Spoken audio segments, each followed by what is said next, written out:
Are you guys considering building a screening enclosure and a patio here in state of Florida?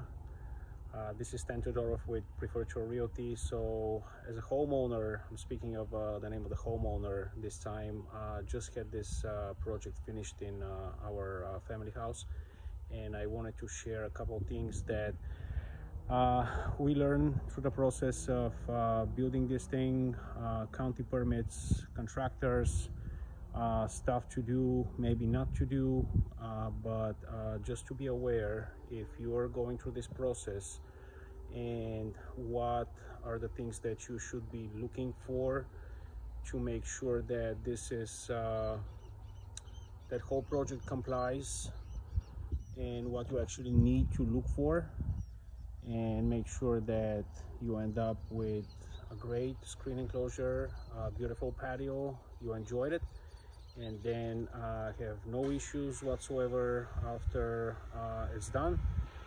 So I'm gonna show you, I'm gonna flip the camera and show you, pretty much run you through the whole process, how things were done, and go from there.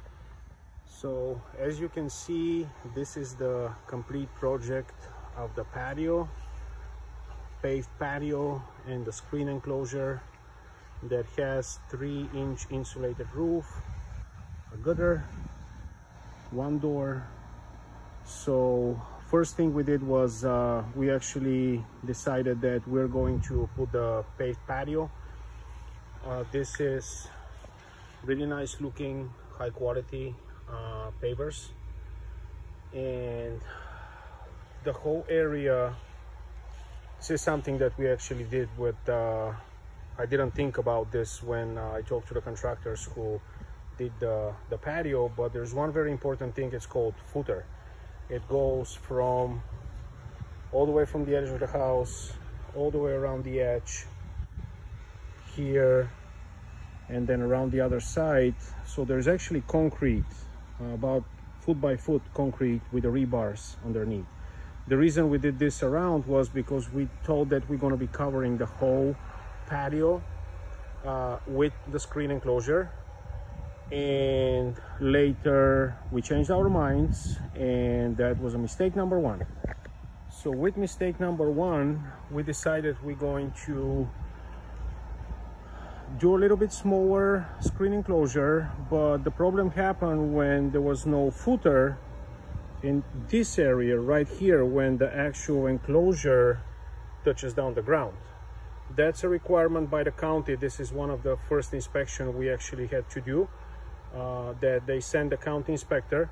So technically what happened was we had to remove partially this section of pavers, which was not an easy job, then dig a hole underneath, literally, and put a rebar. Then the county inspector came back and checked the rebar, cleared the inspection. Then they poured concrete, and then they put the pavers back on top of the concrete, because now this structure is supposed to be laying on top of that solid structure underneath. Of course, if I would have think of this before that, it would save me maybe, you know, $1,100–1,300 worth of extra work. But first time, you always learn. And so just make sure when you do those type of projects, you have your dimensions and make your decision before you start the project, because in our case, it was different company who did the pavers, and then different company who did the actual screen enclosure. So all of that, it's important. Also, you have to look at the structure of the house, where they can actually attach the screen, on the side of the walls, how much you extend the patio. Now this is a bad way of draining here. I have to extend this gutter to not be draining water on top of the pavers and just go out, you know, away from that. But it's another thing we learn. So as I said, very important, concrete over here, concrete underneath, I'm not talking about the pavers, I'm talking about what's underneath the pavers. This is what the county is looking for to pass the inspection, concrete underneath. And the other very important thing that you will have to pass inspection with, this is Pasco County, and I'm not sure if other counties are doing it different, but I assume it's not. They want to make sure, the reason for those inspections and those permits is because this structure is actually attached to the house and expanded further away from the house, right? So if it's just a regular screen that you're going to screen in your lanai, that's a funny word we use here in Florida. If you're just going to screen this portion and put a door in it, it doesn't matter, because underneath you're going to have concrete anyway, so it doesn't matter. But when the structure expands away from the house, this is when the county wants to make sure that you guys are have everything done through the codes.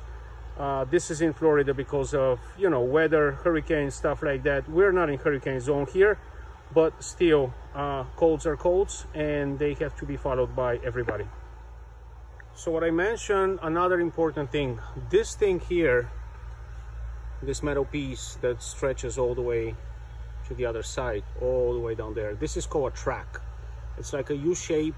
You don't see the other side that goes on the wall and above, but this is one thing that the county will send an inspector to make sure that it's done proper way. This is where the insulated roof lays in, attaches to the house. So this whole track has to be inspected by the county. If you don't have this track, they won't pass the inspection. This track is attached to the actual blocks of the house with multiple screws. You can't see them right now, but they're in there. And so this is one of the processes of, as I said, county sending an inspection for this to be approved. Without this thing, that whole project would not pass the final inspection. From there, the contractor is going to come in, do your patio, screen enclosure, whatever you want. You know, they can always do your layout the way you want. We decided to put those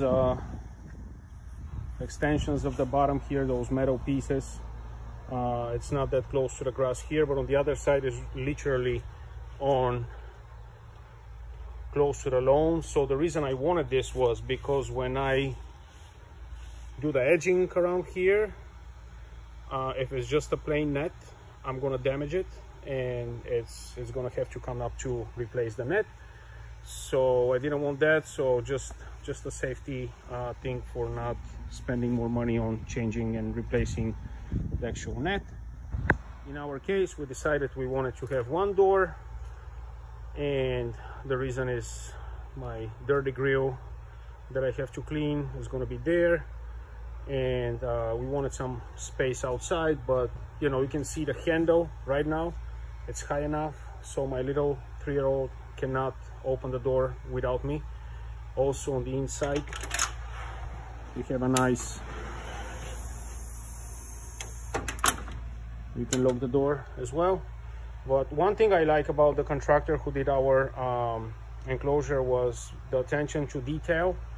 Really nice and even edges everywhere. I mean, guys, they have to come and cut each and every piece individually. There is nothing that comes in this size. So they come, they cut, they measure, they cut, they measure, they cut. They also covered all of the screws that are holding or attaching or anything with this really nice caps, so that way the water doesn't go there so easy. And you know, in the long term, I've had a patio that was not done like that, enclosure, and they get rusty over time. I think in this case it's just going to be you know, a little bit better. This is how the insulated roof looks from the inside. All the panels, definitely much cooler in such a hot day here. They can also put a electric outlet here if you want to for a ceiling fan. We don't really need it one because we have one that's not yet mounted, but that's pre-wired for a ceiling fan. It would hold one nice and easy. And then one thing we did additionally to this was just the concrete that was left here at the bottom of the lanai, and it just looked ugly. and we decided that instead of just painting it, we're gonna tile it in, and that was the closest tile that we found for to match somehow the pavers. And so we decided to put tiles here, much cleaner, much nicer than just the regular ugly builder's concrete. That's our view from the inside, and that's pretty much it. We like it, definitely. There's the gutter over there. You also want to make sure that if your house doesn't have gutters there, ours have one, that's something that you may consider doing anyway, because there's a lot of water in the rainy day that drains down. So it's definitely something that houses here in Florida needs. So hopefully that helped somebody to go and make a decision what they want, what they have to look at. But yeah, make sure in general, as I said, make sure in general, follow up with the contractors if you can. Be present when they're here. What people that we used did a great job. I trust them. I've used them before. And so sometimes if you're here and you see they're doing something wrong that you don't feel comfortable with, you can just tell them so they can fix it right away, and you don't have to ask them to come back and fix stuff later. Our guys did a great job. As I said, they will come back anytime if something is wrong, and they will just come back and fix it. But you know, I've done a bunch of projects with contractors, and one thing I found was you got to be there and just see what they do, because what their eyes are looking for, maybe it's not your eyes. So if you're more picky about certain things, if you're present there, you will see it and they can fix it right away. You just have to tell them, and they will do it. So hopefully I'm gonna be doing more videos, you know, in future for projects that we do in the house, and I hope you guys enjoy this. Take care.